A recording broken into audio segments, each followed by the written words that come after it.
하나님의 말씀 로마서 12장 1절에서부터 2절까지입니다.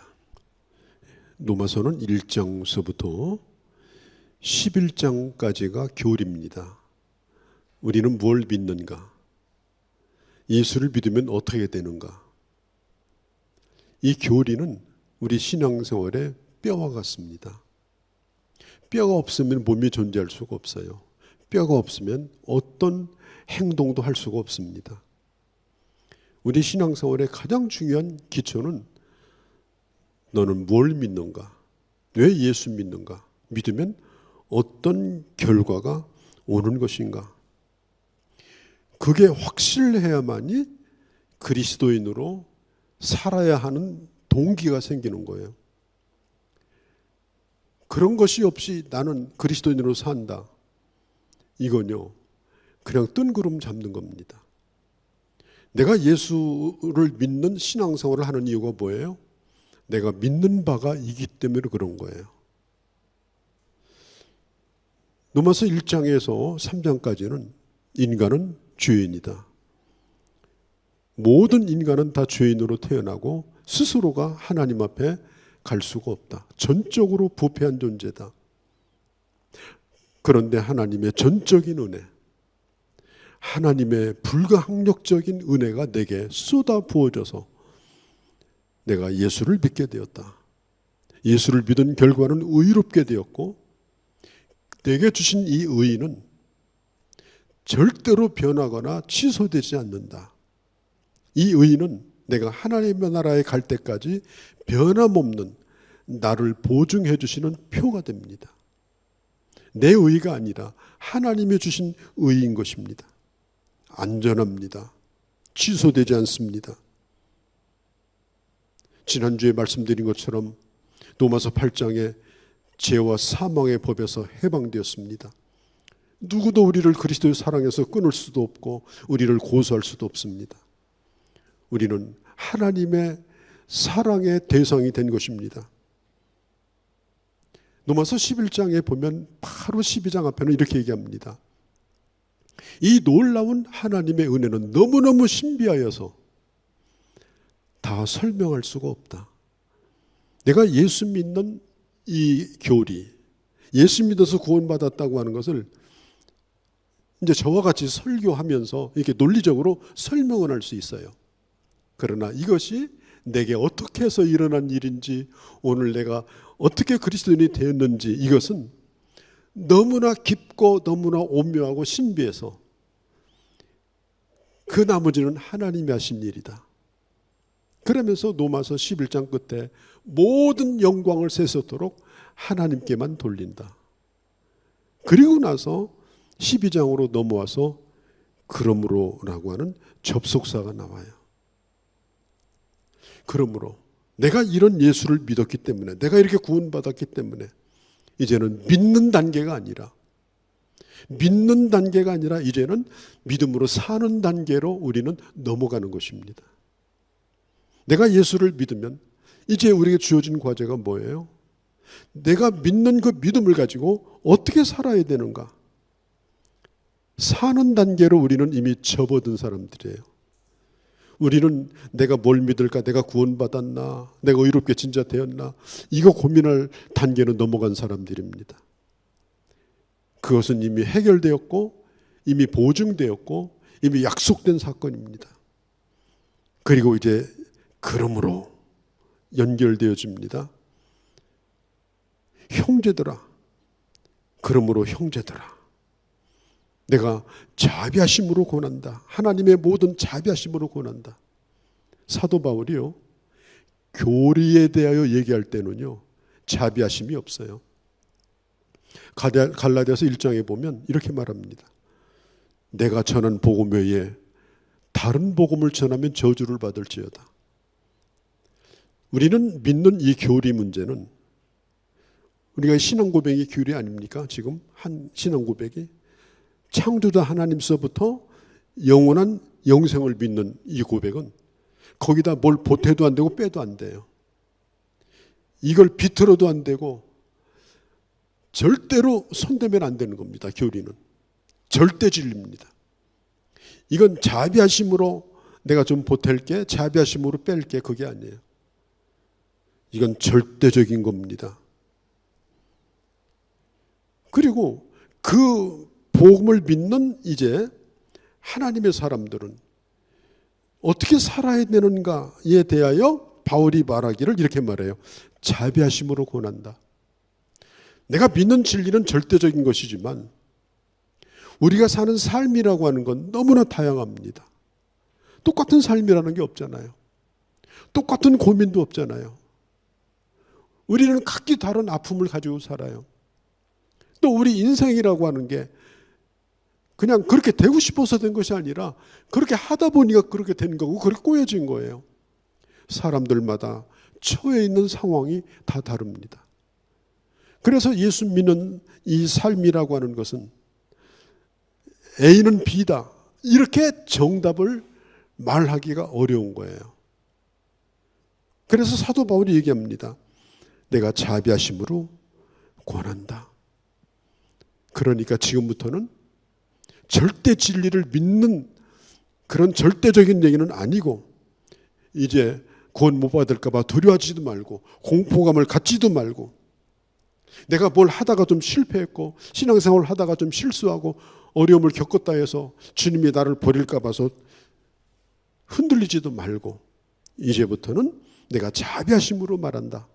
이 말은 뭐냐면 네가 신앙생활을 네 스스로가 좋아서 할 수 있도록, 네 스스로가 이렇게 하는 것이 정말 귀한 것이구나 이렇게 깨달아서 할 수 있도록 그렇게 했으면 좋겠다. 지금 그 얘기를 바울이 하는 거예요. 예수 그리스도를 믿어서 구원받게 하는 것까지는 어쩌면 하나님 하시는 일이니까 쉬울 수 있어요.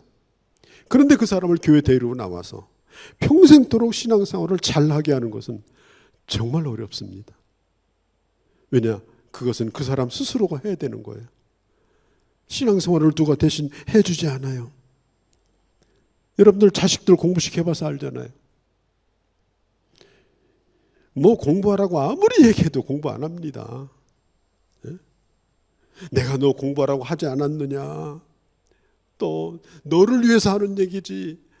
너 공부 잘해서 뭐 네 아버지가 덕보냐. 너 공부 안 하면 나중에 부끄러운 사람 된다. 그렇게 해도요 공부 안 합니다. 그런 소리 들어서 공부할 것 같으면요 이 지상에 우등생 아닌 사람이 없을 거예요. 왜? 우리가 다 했던 얘기잖아요. 그럼 공부는 어떻게 잘하느냐? 대답이 간단해요. 자기가 하고자 해야 됩니다. 공부는 해야 되겠구나. 공부는 하는 것이 중요하구나. 노는 것도 중요하지만 노는 것보다 공부가 더 중요하구나. 그렇게 본인이 마음을 먹어야 되는 거예요. 그렇게 스스로 생각을 해야 되는 거예요. 신앙생활도 마찬가지예요. 교회 끌려 나와가지고 억지로 그냥 소 고삐 맨 것처럼 언제까지 그렇게 합니까? 그건 어려운 거예요. 사도 바울이 얘기합니다. 내가 지금까지 복음에 대해서는 단호했지만 당신들이 신앙생활을 하는 이 문제에 있어서는 내가 이렇게 해라 저렇게 해라 단답형으로 말하기는 어렵다. 내가 자비하심으로 권한다. 이건 가치가 있는 일이다. 이건 정말 중요한 일이다. 그러면요 그 순간부터 모든 게 다 달라져요. 수업 자세부터 달라지고요. 점수 좋아지는 건 시간 문제입니다. 바울이 지금 그런 마음으로 그렇게 얘기하는 거예요. 그래서 오늘 이렇게 얘기합니다. 형제들아. 바울이 위에서 지시하는 게 아니에요. 지금 수평적으로 얘기하는 겁니다. 당신이 가지고 있는 고민을 나도 가지고 있다. 당신이 겪는 어려움을 나도 겪고 있다. 내가 뭐 목회자라고 해서 나는 그런 게 없겠느냐? 우리 모두가 함께 이렇게 노력해보자. 함께 그 길로 가보자. 바울이 명령하는 것이 아니라 형제들아 자비하심으로 권하노니 우리 그렇게 하자. 이렇게 말합니다. 그러면서 바울이 처음 하는 얘기가 뭐냐면은 이렇게 말합니다. 너의 몸을 하나님이 기뻐하시는 산제사로 드려라. 우리는 하나님 앞에 이미 드려진 제물입니다. 하나님 앞에 이미 드려진 제물이에요. 우리는 드리는 예배가 제사입니다. 그리고 우리가 사는 삶이 제사입니다. 구약에 제사를 드리려면 제물을 가지고 나와요. 오늘 우리는 우리 자신을 가지고 나왔잖아요. 이게 몸만 나온 게 아니잖아요. 우리 전 인격을 가지고 좀 나왔잖아요.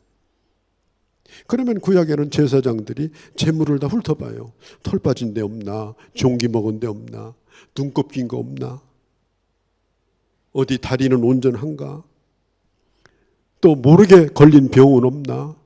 다 들여다봐요. 의사가 진찰하듯이. 그리고 기본적으로 딱 봐가지고 몸에 병이 없는 것 같아도 그냥 희미해가지고 병색이 있는 제물은 아예 패스예요. 그래서 아주 건강하고 깨끗한 제물로 가져오는 거예요.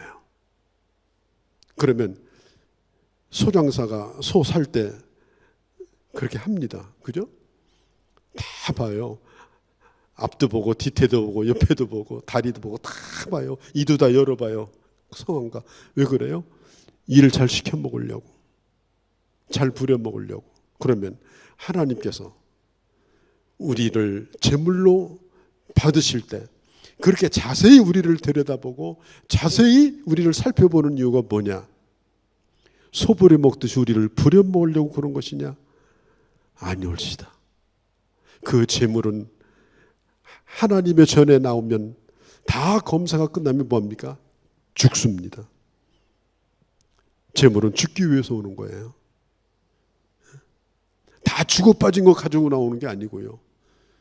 쓸데없는 거 가지고 나오는 것이 아니고 내 삶을 살다가 어디 끄트머리 그냥 남은 조각 가지고 와서 하는 게 아니에요. 가장 나의 건강한 모습, 가장 오늘 나의 좋은 모습, 내가 하나님 앞에 올바른 그 모습을 가지고 나와서 그 살아있는 건강한 내 자신을, 이 생명을 하나님 앞에 내가 드립니다. 그게 바로 신앙생활입니다. 그게 바로 예배입니다. 살아있는 것을 죽여서 제물을 드리는 거예요. 죽은 지 1시간 된 것도 소용없어요. 살아와가지고 저기서 죽어야 제물이 되는 거예요.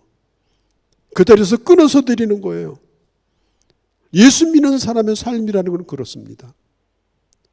내가 건강하게 살아서 내가 하나님 앞에 나 자신을 잘 지켜서 그리고 그걸 하나님 앞에 깨끗하게 드려서 하나님이 받으시는 자로 내가 살아가는 거예요. 죽었다가 부활하면 안 됩니다. 아무개 죽은 줄 알면 큰일 나. 오늘 당신 한번 내 손맛 좀 봐야 돼. 그건 죽은 게 아니에요. 부활한 거예요. 그러면 안 돼. 또 어떤 사람은 죽었다고 하고 죽어다가 또 재활용을 해요. 우리는 재활용하는 사람들이 아닙니다. 어떤 때는 아유 죽어서 버리느니 그냥 제물로나 드리겠다. 그것도 아닙니다. 내 오늘 가장 아름다운 삶, 내가 이제까지 잘 지켜온 삶, 내가 건강하게 유지한 삶, 그리고 누구보다도 나는 내 생명을 소중히 여기고 내 삶을 소중히 여기는 그 삶, 그 삶을 하나님 앞에 드리는 것이 바로 신앙생활입니다. 그리고 꼭 기억하세요. 재활용은 없다고 했어요. 재물은요, 한 번 딱 드려지면 하나님이 일어나라 그래서 살린 재물은 아무도 없어요. 그걸로 끝나는 겁니다. 도로 찾을 수가 있는 게 아닙니다. 여러분 기억하십시오. 예수 믿는 게 억울합니까? 아이 내가 좀 이따가 예수 믿을 걸, 예? 좀 나이 먹어서 예수 믿을 걸. 그래요? 아깝습니까? 아까울 때 드리는 게 최고예요. 내가 가장 귀할 때 드리는 게 최고예요. 다시 찾아갈 수 없는 것이 재물인데 내가 드렸던 그 내 자신이 가장 소중한 사람일 때 내 자신을 하나님 앞에 드려서 그러므로 나를 구원하신 하나님, 나를 건지신 하나님, 내게 영생을 보증하신 하나님, 그 하나님 앞에 내 인생을 드립니다. 그게 바로 신앙생활입니다. 여러분 꼭 기억하십시오. 우리는 이미 죽은 자입니다. 예수 그리스도 안에서 죽은 자예요. 이제는 나를 위한 일도 없고 내 자신의 정욕과 내 자신의 야망과 내 자신의 성공과 내가 이 세상에서 어마어마한 탑을 쌓고 굉장한 것을 이루고자 하는 그런 기대를 우리는 내 인생에 걸지 않습니다. 왜? 그것은 그렇게 해봐야 다 부질없는 일이라는 걸 우리는 알고 있어요. 우리는 내게 가장 소중한 하나밖에 없는 생명을 우리는 하나님 앞에 드렸고, 그리고 이제는 다시 살아난 자로 사는 거예요. 갈라디아서 1장 10절에 뭐라고 그래요? 내가 예수 그리스도와 함께 십자가에 못 박혔나니, 못 박혀 달려있다는 얘기가 아니라 못 박혀 죽었다는 얘기예요. 내가 예수 그리스도와 함께 십자가에 못 박혀서 내가 죽었나니, 그럼 죽은 걸로 끝날까요? 아니올시다. 이제는 내가 사는 것이 아니요 살아났어요.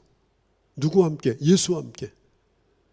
예수 그리스도와 함께 다시 살아났어요. 이제는 내가 사는 것이 아니라 나를 살려주신 그분, 나를 거듭나게 하신 그분, 나를 하나님 사람 되게 하신 그분, 이제는 그분과 함께 우리 인생을 살아가는 것, 그게 바로 신앙생활입니다. 어떤 사람은요, 막 3일 동안 부흥회 하는데 뭐 막 은혜 다 받고 콧물 눈물 다 흘리고 이렇게 하고, 주여 이 영혼을 받아주옵소서, 내가 죽었나이다. 그리고 부흥회 은혜 받고 끝났어요. 그런데 3일 만에 부활하고 부부싸움 엄청나게 해요 또. 그러면 안 된다는 거예요. 왜 죽은 사람이 또 일어나요? 예수 믿는 삶이라고 하는 것은 내가 주를 위해서 목숨 바치는 한 번의 순교로 끝나는 삶이 아니라 내 삶 속에서 날마다 나의 죽음을 경험하고 예수 그리스도와 함께 살아있는 자로 살아가는 것이 신앙생활이에요. 여러분들이 죽었는지 안 죽었는지 여러분들 스스로는 잘 몰라요. 죽어가는 사람이 내가 죽었나 살았나 어떻게 알아요? 의사가 와서 건드려 봐야 돼. 맥도 짚어보고 눈도 열어보고, 예? 그러니까 죽었네 살았네 결정하는 거예요. 여러분들이 죽었는지 살았는지 알아보는 방법 좋습니다. 누가 나를 극도로 무시할 때입니다. 누가 나를 엄청나게 무시할 때. 우리가 그런 속담이 있습니다. 지렁이도 밟으면 꿈틀한다고. 그런데 죽은 지렁이는 반응하지 않습니다. 지렁이는 밟으면 꿈틀하는데 우리는 예수 그리스도 안에서 이미 죽은 자입니다. 예수 그리스도의 십자가와 함께 우리는 죽은 자입니다. 누가 나를 무시하고 나를 멸시한다 할지라도 죽었기 때문에, 죽은 척 하지 않는 것이 아니라 죽었기 때문에 그런 것들이 문제가 되지 않으면 그게 죽은 겁니다. 그러면 그 다음이 중요해요. 산제사로 드려라. 산제사로 드려라. 죽었으나 우리는 살아있는 자로 제사를 드리는 자입니다. 죽었으나 오늘 우리는 살아있는 자예요. 옛날 내가 죽은 거지 오늘 내가 죽은 게 아니에요. 옛날 내가 죽은 거예요. 오늘은 내가 죽은 게 아니에요. 옛날 주님과 함께 내가 제물에 제단에 올려 내 죽은 자입니다. 그러나 이제는 나는 산제사, 살아있는 제물로 지금은 살아가는 자인 것입니다. 예수 그리스도 때문에, 그분 안에서 그리스도와 함께 우리는 살아가요. 어거스틴이 어렸을 때 신앙생활하다가 집을 떠났습니다. 그래가지고 10몇 년 동안을 창녀들하고 같이 지냈어요. 어마어마하게 술도 마시고 어마어마하게 방탕했습니다. 그렇게 하다가 그가 주님 앞에 다시 돌아와서 훌륭한 크리스찬이 됐습니다. 그가 길을 지나가다가 우연히 옛날에 놀 때 같이 마시던 술집 마담을 만났습니다. 그때 옛날에 알고 있던 그 사람이 어거스틴을 만나서 반색을 합니다. 어머, 오빠 반가워. 이렇게. 어디 갔다 이제 오셨나요? 그러면서 뒤를 졸졸 따라다닙니다. 그때 어거스틴이 안척도 하지 않고 인사도 하지도 받지도 않고 묵묵히 걸어갑니다.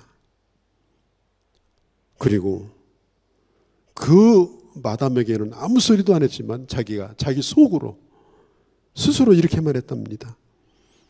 당신 나를 잘못 보았어. 옛날 그 어거스틴이 오늘의 내가 아니요. 속으로 그렇게 얘기하고 지나갔다고 그래요. 오늘 우리 예수 믿는 사람은 이미 그리스도 안에서 죽은 자였고 우리는 그리스도의 사람으로 우리는 지금 살아가고 있는 자들입니다. 그럼 어떻게 살아가요? 여러분, 살아간다는 게 뭐예요? 오늘 몸으로 살아가는 거예요. 그리고 오늘 몸이 있는 그곳에 그 사람이 현주소고 그 사람의 삶이에요. 오늘 여러분들이 예배 드리면서 몸은 지금 여기 와 있어. 그런데 생각은 다른 데가 있어. 지금 여기 와 있는데 생각은 다른 데가 있어. 한없이 다른 생각에 지금 빠져 있어. 그건 지금 몸으로 드리는 제사가 아니에요. 우리가 하나님 앞에 드리는 예배도 몸으로 드리는 예배가 돼야 합니다. 몸이 왔으면 모든 것이 다 와야 되는 거예요. 모든 중심이 다 와야 되는 거예요. 마음이 다른 데가 있으면 안 되는 거예요. 이 몸이라고 하는 것은 삶을 가르칩니다. 오늘 내가 살아가는 삶의 현장, 우리가 가정 생활을 또 직장 생활을 내 현장에 내가 있는 거 아니겠습니까? 그러면 내가 현장에 있는 그곳에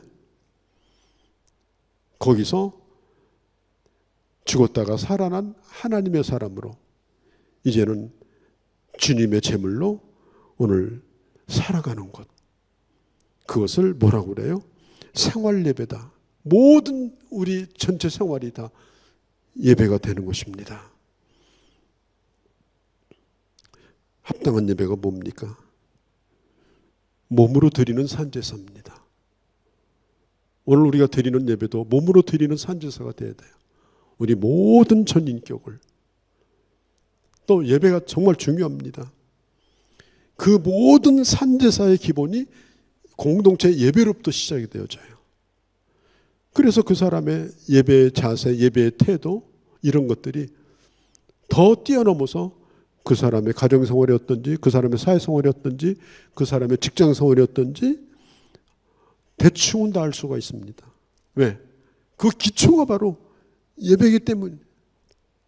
여기서 예배 한 시간을 견디지 못하는 사람이 어떻게 세상에 나가서 그리스도인으로 사는 삶을 견뎌냅니까? 못 견뎌냅니다. 정말 하나님 앞에 온전히 드려지는 몸으로 드리는 이 예배에 대하여 내 자신 스스로가 만족하고 하나님 은혜로 충만하고 이렇게 하게 될 때에 삶으로 드리는 우리의 예배, 그 예배가 그 연장선에서 계속되는 것입니다. 그래서 그 가정이 가정 예배가 되고 직장이 직장 예배가 되고 삶의 예배가 되는 것입니다. 그래서 우리는 하나님 앞에 드리는 예배를, 예배당에 나와서 드리는 예배를 내가 주님 앞에 드리는 마지막 예배로 생각을 해야 돼요. 그리고 하나님 앞에 드리는 이 예배는 주님과 나와의 관계를 보장받는 겁니다. 주님과 나와의 관계를 분명하게 보장받는 시간, 분명하게 바로 정립하는 시간, 그게 바로 오늘 하나님 앞에 드리는 예배예요. 우리가 언제 마지막 시간이 될지 어떻게 알아요? 우리 아무도 몰라요. 그렇다면 지금 예배 드리는 시간이 너무나 중요한 거예요. 예배당 예배 드렸다가 월요일 날 나가서 삶의 예배 드리다가 삶이 끝날 수도 있어요.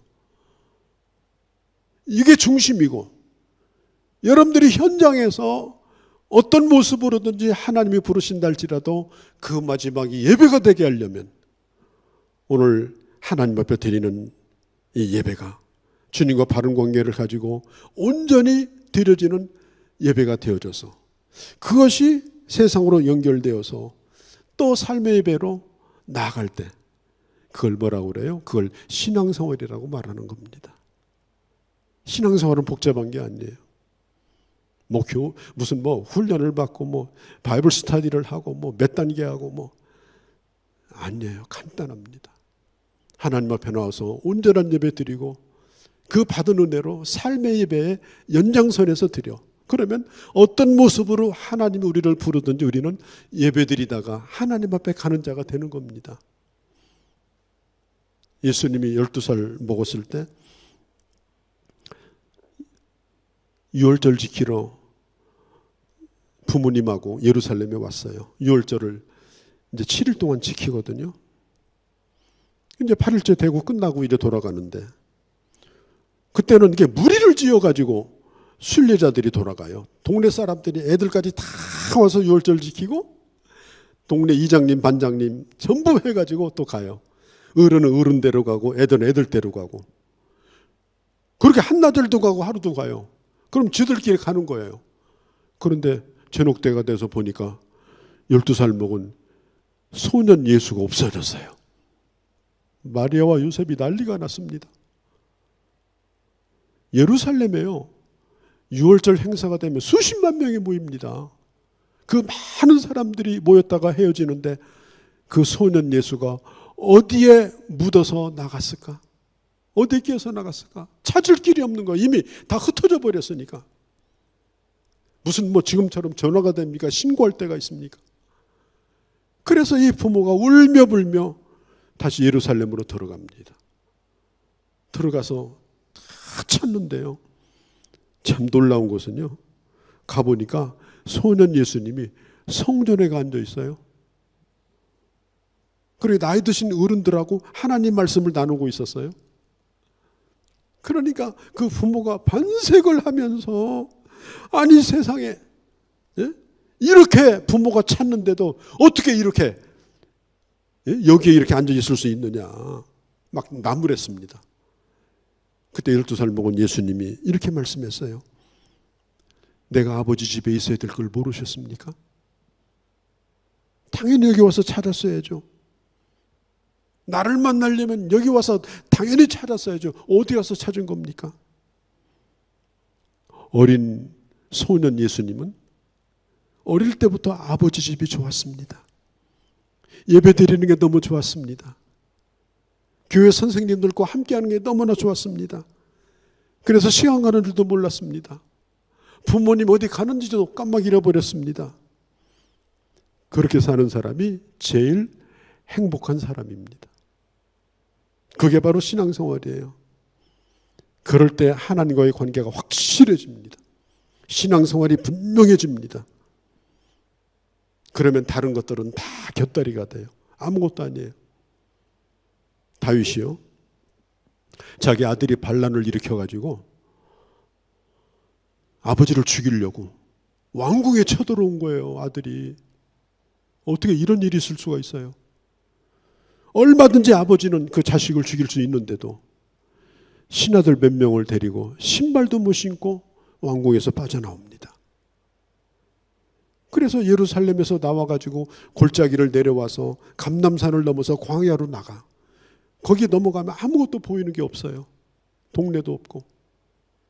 그런데 그 가는 길에서 그때 사울의 친척 중에 한 사람인 시므이라고 하는 사람이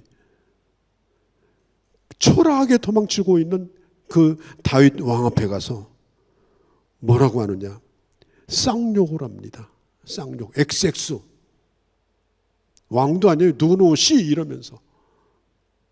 그러니까 옆에 칼을 들고 있던 신하가 다윗에게 얘기합니다. 왕이여, 저자의 목을 치겠습니다. 아무리 피난을 가는 왕이랄지라도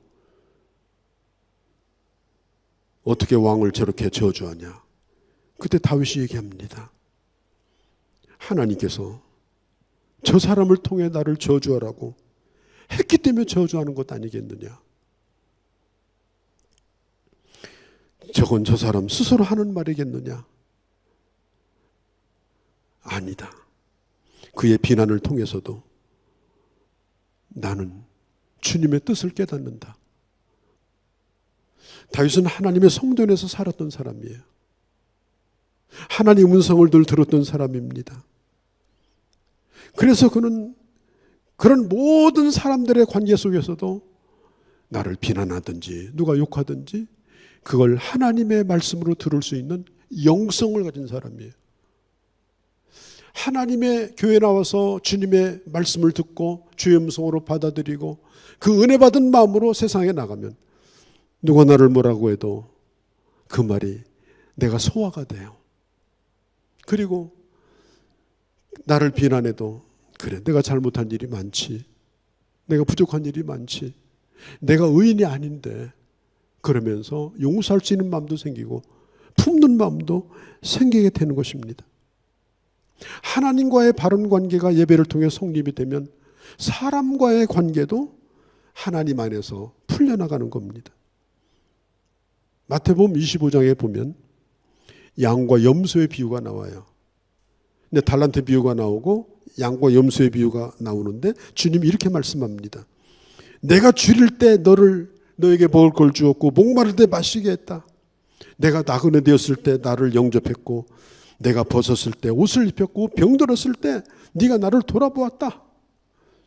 마태복음 25장 35절 36절에 그러니까 의인들이 와서 이렇게 말해요. 주님, 언제 제가 주님한테 옷을 주었습니까? 주님을 언제 치료해 주었습니까? 저희들은 그런 적이 없습니다.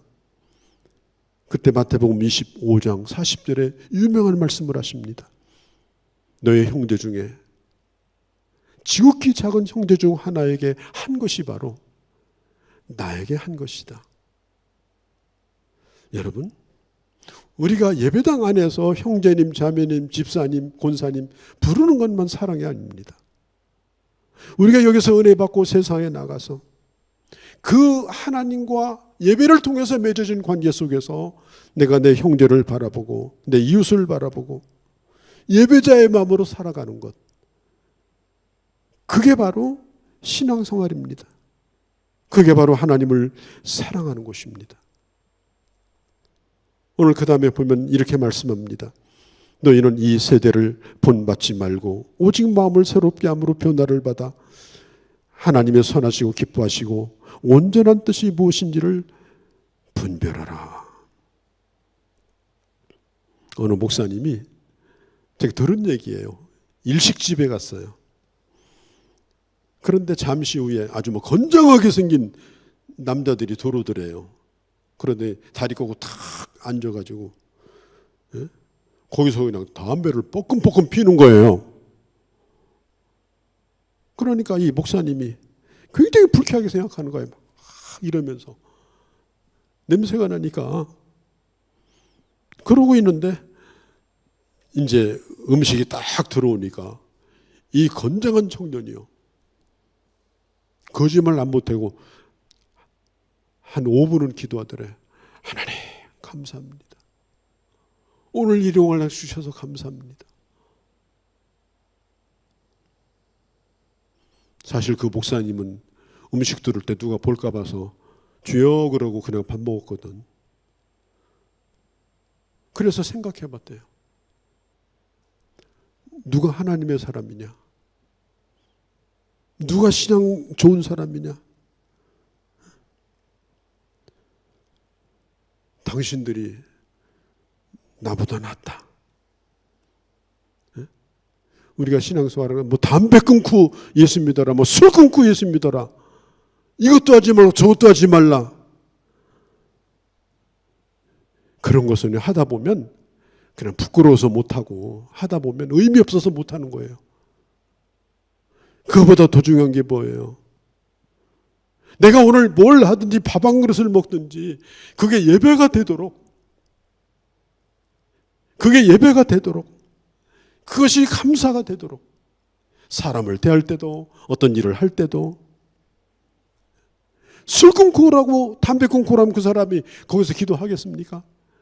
예배당 근처도 안 오죠. 우리는 흔히 생각하기를 신앙생활이라고 하는 것은 무슨 종교 생활을 하고 도 닦는 거라고 생각하는데 그렇지 않아요. 있는 모습 그대로 와도 괜찮습니다. 하나님이 은혜를 베풀어 주시면 그런 것들이 다 의미가 없어지는 거예요. 제가 다이제스트에서 본 얘기인데요. 의학 공부하는 여학생인데 이제 3학년 때 이제 레지던트를 이렇게 시작을 하는데 마약을 접하게 됐어요. 그러니까 얼마나 피곤해요, 병원 생활이. 그래가지고 이게 이렇게 몸이 좀 풀리는 느낌이 있으니까 그 마약을 이렇게 복용하게 됐어요. 그러다 나중에는 이 의사가 마약을 복용하지 않으면 환자 진료를 못 볼 때까지 온 거야. 참 심각하잖아요. 그래, 마약을 먹으면서 환자를 보는 거예요. 끊으려고 해도 안 돼. 아무리 해도 안 돼. 그래가 내가 이렇게 살면 의사는커녕 사람 죽이는 일을 하겠다. 끊으려도 안 끊어지니? 이게 안 끊어지니까 내 생명을 내가 스스로 끊는 것이 나도 유익하고 다른 사람 유익하게 하는 거겠다. 그리고 죽으려고 맘먹고 비가 많이 오는 날인데 큰 뚝이 있는데 그 물이 고여있는 호수인지 저수지인지 거기로 갔어요. 죽으려고 하니까 너무 마음이 좀 안 좋아요. 그래서 그가 어릴 때 다녔던 교회 생각이 갑자기 나더라는 거예요. 그래서 거기서 무릎을 꿇고 하나님 앞에 기도를 시작했어요. 저는 정말 이게 감사한 거예요. 그 순간에도 예배 드릴 수 있다는 거. 그 순간에도 그가 하나님 앞에 기도할 수 있다는 거. 하나님 앞에 다 기도하는데요. 이런 기도가 나오는 거예요. 하나님, 제가 저를 어떻게 할 수가 없는 사람입니다. 빗물인지 콧물인지 그냥 막 쏟아지는 눈물이 나오고 그러는 가운데 그가 자기 자신이 뜨거워지는 느낌을 거기서 받은 거예요. 자기를 짓누르고 있던 짐이 막 다 벗어지는 그런 느낌을 받았어요. 지게를 지고 가던 사람이 모든 걸 풀어버리는 것처럼. 그리고 거기가 알고 있는 찬양을 한없이 부르고 자살하려고 하는 마음을 돌이켜서 돌아왔는데 신기한 일이 생겼어요. 마약의 맛이 없어져 버렸어요. 마약을 안 해도 정신이 멀쩡해요. 그래서 의사 일을 다시 하게 됐어요. 여러분 정말 기억하세요. 내가 예수 믿고 하나님의 사람으로 사는 방법은 어떤 경우에 있어도 예배드려야 된다는 거예요. 어떤 경우에 빠져도 기도하는 걸 잃어버리면 안 된다는 거예요. 그렇게 되면 여러분들이 어떤 나쁜 상황에 빠져 있어도 내가 드린 예배와 내가 드린 기도가 결국은 그 순간 나를 살리는 것입니다. 주일인지 월요일인지 예배 드리는 건지 무슨 날인지 모른 채 아무 생각 없이 살아간다면 그 삶은 어디에 코를 박고 끝날지도 모르는 인생이 되는 거예요. 이 세대를 본받지 말고, 이 세대라는 말은 본받지 말고, 이 세대는 사탄이 사로잡고 있는 이 세상을 가르쳐요. 본받지 말라는 것은 유행을 따라가지 말라는 거예요. 여러분 유행이 뭐예요? 제가 엊그제 신문에 보니까 그동안에 우리 남자들 여자들 바지가 이렇게 통이 작은 쫄쫄이 바지였잖아요. 올 가을부터 나팔바지로 바뀐대요. 이제 나팔바지 입고 다니셔야 돼. 그러면 그 유행 속에 영혼이 깃들어 있어요? 철학이 깃들어 있어요? 없어요. 보이는 게 유행이에요. 보이는 걸 자꾸 보다 보면 나도 그 보이는 걸 따라가요. 뭐 나팔바지인지 쫄쫄인지 이건 괜찮아요. 그러나 사상적인 유행, 이데올로기의 유행, 가치관의 유행들 이런 것들이 이 세상에는 있습니다. 그런 유행을 따라가지 말라. 하나님의 사람은 하나님의 사람으로 살아야 된다. 날마다 자기 자신을 스스로 예수 안에서 변화받아라는 말은 본질적인 변화예요. 껍데기가 변화되는 것이 아니라 본질적인 변화를 일으켜서 새롭게 되어서 흉내내는 것이 아니고 이제는 내가 성경이 말합니다. 자비하심으로 권하노니 하겠다고 노력해서 하는 것도 아니고 엄fun어 사는 것도 아니고, 예배드리는 생활, 예배자로 삶 가운데 살아가는 것, 이게 정말 행복한 길이구나. 그러면 저도 여러분도 날마다 새롭게 되고, 그리고 하나님 앞에 영광을 돌리는 멋진 그런 하나님의 사람으로 살아갈 수 있는 것입니다. 이런 은혜가 우리 모두 가운데 함께하기를 주의 이름으로 축원합니다. 거룩하신 우리 아버지, 오늘도 주께서 저희들을 사랑하셔서 주의 말씀을 들었습니다. 하나님 아버지, 저희들 예수 그리스도의 은혜로 구원받고 의롭게 되고 안전을 보장받고 신비로운 은혜 가운데 지금 살고 있습니다. 이제 빚는 단계에서 사는 단계로 저희들 접어들었습니다. 어떻게 살아야 할까요? 어떻게 사는 게 잘 사는 것일까요?